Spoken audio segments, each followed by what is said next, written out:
Today we will study kingdom Protista.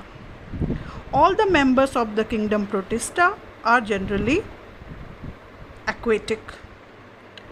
They are divided into chrysophytes, dinoflagellates, euglenoids, slime molds and protozoans.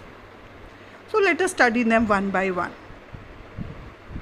As you all know, all the protists are eukaryotic, which means they have well developed nucleus covered by nuclear membrane.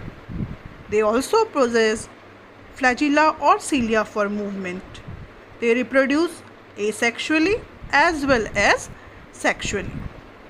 They are further divided into 4 groups. Let us study them one by one. First is chrysophytes. They are called as golden algae.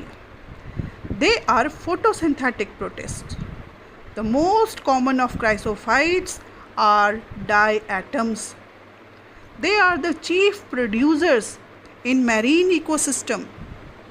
They have a very tough cell wall made up of silica, and these fossils cell wall, they form a very precious soil that is called as diatomaceous earth. This diatomaceous earth is commercially used for various purposes like polishing, as for the refining of syrups, oils and so many things. Next we study dinoflagellates. Dinoflagellates are also very colorful photosynthetic protists.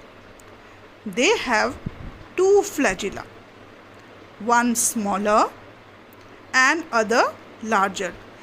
They have the tendency, generally red dinoflagellates, they produce red tides, and these red tides make the whole water red, but it is also toxic for the fishes and other aquatic animals living in water.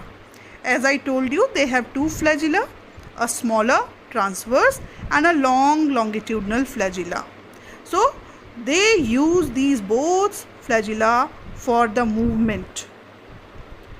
Next comes the euglenoids. Euglenoids are also photosynthetic protists. They have 2 flagella, one short and other long for the movement.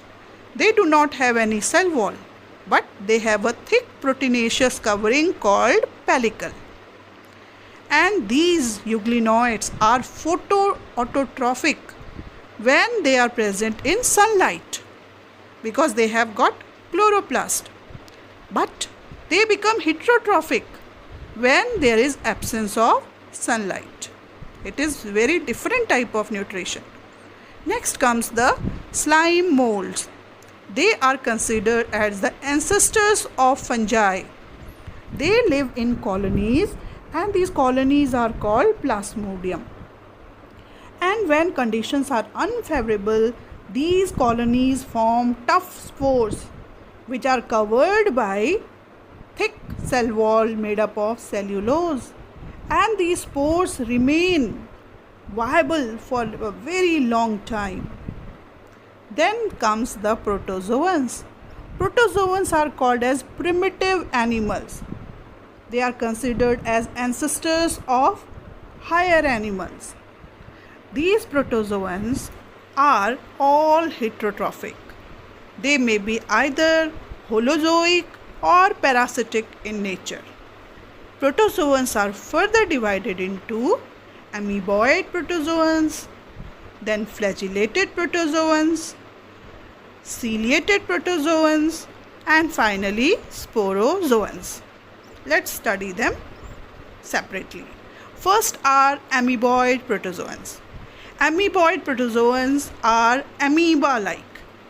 So these are all having false feet, you all know, for they use these false feet to capture their food.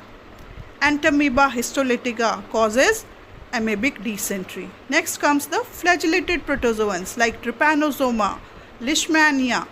They have got flagella for movement.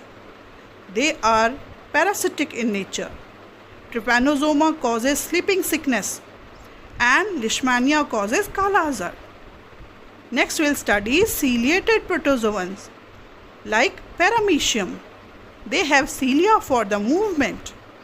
They have an opening through which they take the food into the gullet and then digest it. So these parameciums use, as I mentioned, cilia for the movement. Then last are the sporozoans. These are the protozoans which reproduce through spores.